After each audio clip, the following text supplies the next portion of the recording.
So not that long ago, I made a short where y'all send in your hot takes and I give y'all a shout out and basically talk about your hot takes, whether I agree or disagree with them. And there was a lot of them, and I know for a fact I can't make a video on all of them. But basically, these are the hot takes that really caught my eye. Be sure to like and subscribe and watch the full end of the video. And like I said before, if this hot takes full video does well, then I'll try to do a hot takes video once every week. Let's try to get this video up to like 200, maybe 300 views. I have very low expectations for my videos, to be honest. Like I tell y'all all the time, I do these videos for fun. Starting at the first hot take we're going to look at is Sokka can beat the gang. I would say that I flat out disagree, but what if Sokka was on some Batman type shit?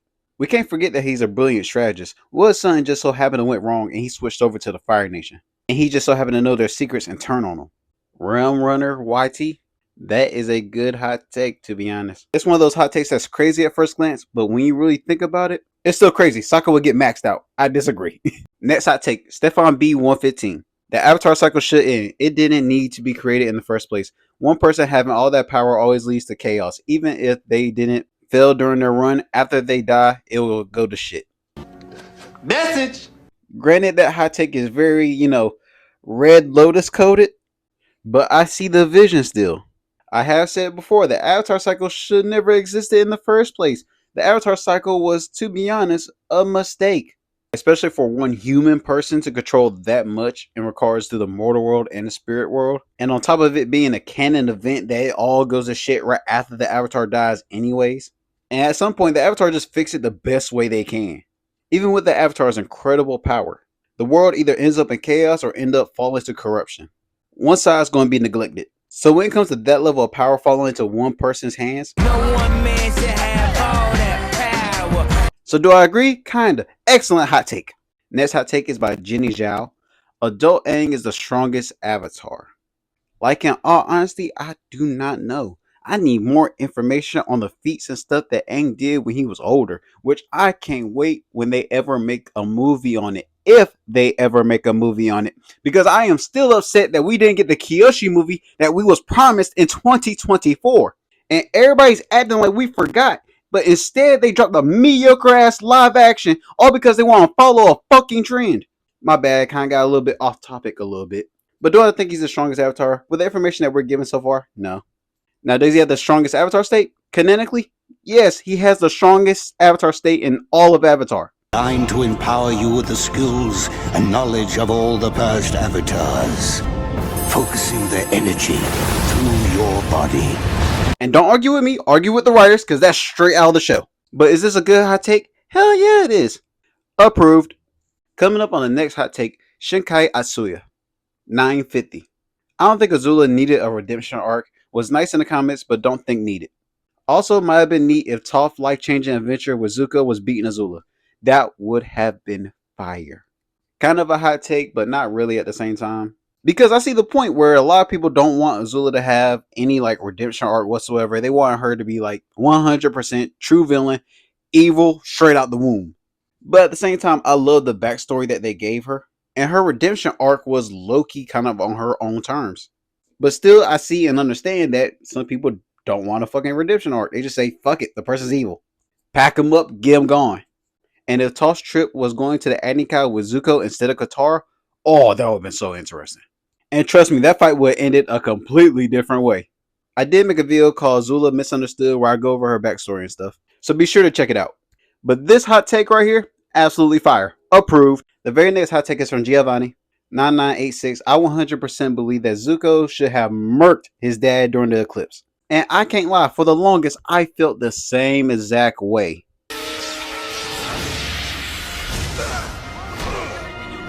But then again, Zuko knew it wasn't his destiny, and it would have sent the Fire Nation into a complete spiral if they found out that Zuko, the new Fire Lord, killed the past Fire Lord.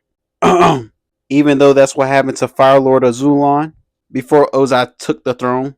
So the last thing we need is another cycle of a son killing a father, aka to become the Fire Lord.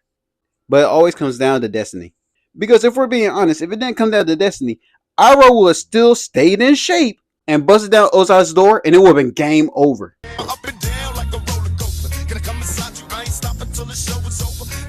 Now, is this a good hot take? Hell yeah. Because it's one that everybody thought about. But in the grand scheme of things, the writers made the best choice. The next hot take, Neil Blaze, 5200. There should have been a season 4 showing how life went afterwards, which leads up to Core. Like, in all honesty, I thought the very same thing for the absolute longest. But here's some of the criticism that a lot of people are having with the comics. And I mean, there is a lot of criticism.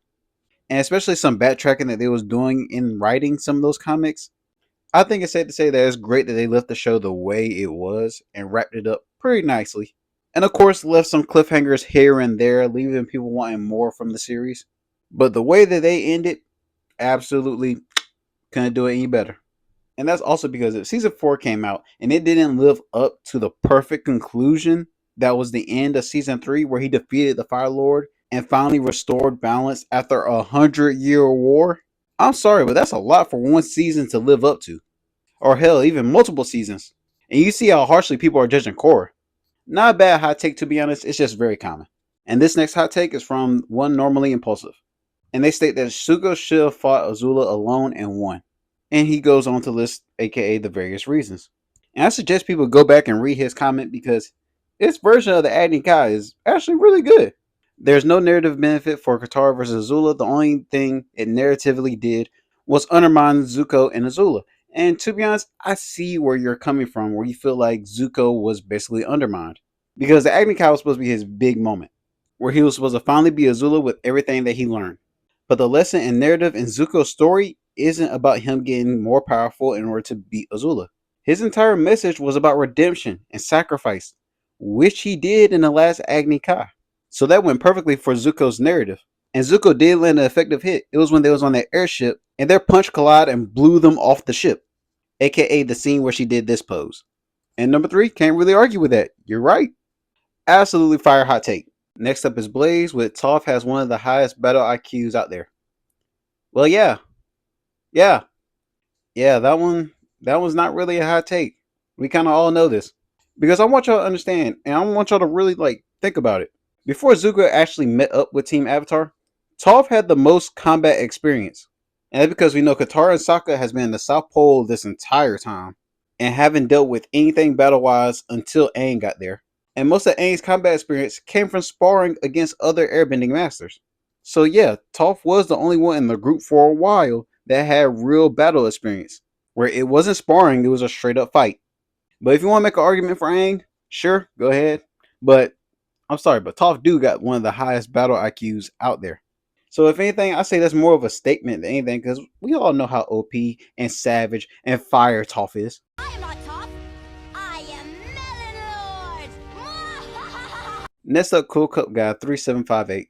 For how good the show was, I genuinely feel like the show went too quickly. Like, I don't understand how that was 3 seasons, let alone a year. I understand the whole time skip thing, but in some parts, it felt rushed, or in some other cases, episodes felt like they didn't fit in. And then go on to say about season 4, which I talked about before. The show actually did leave off on a pretty good note.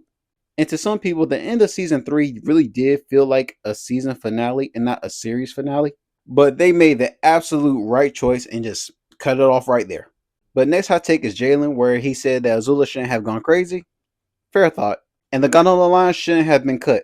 And in all honesty, I kind of agree with that. And for some people that may be lost, they're talking about the scene in Boiling Rock when they are escaping and the warden says to cut the line. But maybe I'm crazy, but the princess authority is more important than the fucking wardens. If something happened to her, Ozai will fuck everybody up. So I agree with that hot take 100%. Next hot take, Spencer Taylor said that I think that Toph could beat Magneto in a fight. Yeah, no. That's out there. This is one of those questions, arguments, or hot takes that simply kind of don't make sense. Unless you're under the influence. Hold up. What do you mean, don't get wet? It's not water if it's not wet. Therefore, water is wet. Water is not wet. It makes other things wet. It's one of those arguments where you're like, oh, okay. Not a bad hot take. But nah. Next up is from Crazy Gambino. The Dai Li were wasted because they went from the secret police hiding the war to well-trained henchmen for Azula when she usurped the throne. It's not the fact that they sided with Azula, but rather the fact that besides arresting Jet and stalking Team Avatar, we never really saw them hiding the war. And that's fair to have that thought, but that's the Dai Li's whole thing. They're not meant to be seen. They're like a secret organization that you know about. Kind of like the CIA or FBI. We won't see them, but they will control that narrative. And plus, we saw in the show, everybody was terrified to talk about the war. Oh, here goes one of my favorite hot takes. Zuko had a better connection with the Earth Nation girl. I forgot her name. Her name is Jen, and we will never forget it. Than he had with May. His relationship with May didn't seem legit. And that's a hot take from Danny Atkins. And that's a 100% hot take I agree with 100%. To this day, I still champion Zuko and Jen.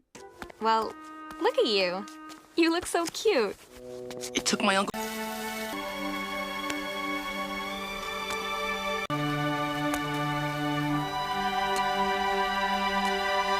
Like, tell me that don't make you want to put that smile on your face, just cheesy, like, oh my god. S tier hot take. S tier. Next hot take is from Slide 9192. The Fire Nation War was inevitable. If it wasn't Sozin, it would have been somebody else that was surrounded by Sozin's influence, which I made a video talking about that. And I agree with this 100%. That event was going to be canon. And y'all can go ahead and watch that video where I talked about it. But excellent hot take. This is a solid hot take by LOLTZ1. Lion turtles are the reason the spirits hate humanity because they gave mortals access to the elements, which gave humanity the means to harm them. And you ain't lying. Everything's funny till the rabbit got the gun. It's like giving gremlins stuff at the dark and expecting nothing to happen. So I agree with this hot take. Absolutely fire. And this one is by True Reverse 74. I'm not sure if this is a hot take, but I think Avatar. Actual story is carried by Zuko and Iroh. Without them, it would just be a fairly generic story that couldn't even come close to the status we hold it to today. It would just be alright or whatever because everyone else is pretty standard characters when compared to the others. Other works, I mean. If that's not a hot take, then I'll say Aang having a no killing rule is stupid. You're locked in, buddy. Now, Zuko and Iroh's story makes it an absolutely perfect balance and parallel. I wouldn't say carry, that's why I kind of disagree. And the Aang having no killing rule hot take, that's very common. He always have a reason. One day I'll make a full video on it.